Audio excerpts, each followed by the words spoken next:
Eu acabei de fazer o leite condensado caseiro. E agora eu vou fazer um bolo. 4 ovos pequenos. 300 gramas de açúcar. 4 colheres de manteiga.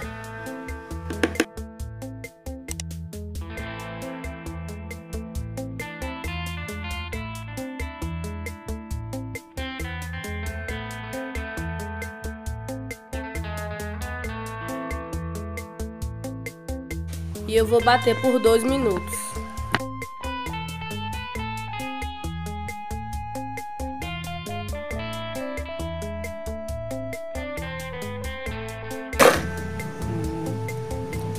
Agora eu vou acrescentar o leite e a farinha aos poucos.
E agora vou acrescentar fermento.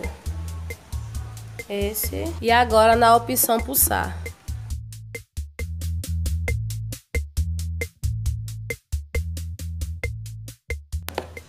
E agora com a colher eu vou dando uma mexidinha para mexer mais um pouquinho o fermento.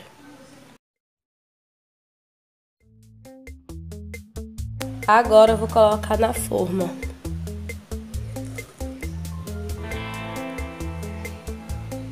Vou botar no forno e daqui a pouco eu mostro o resultado.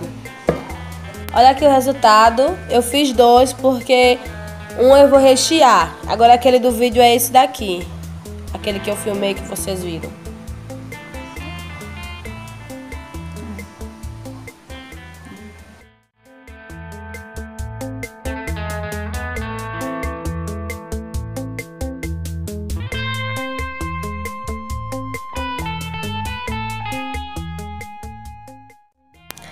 Tá fofinho, minha gente. Primeira vez que eu fiz esse bolo assistindo o canal da minha mãe, viu? Fiz passo a passo e ficou perfeito.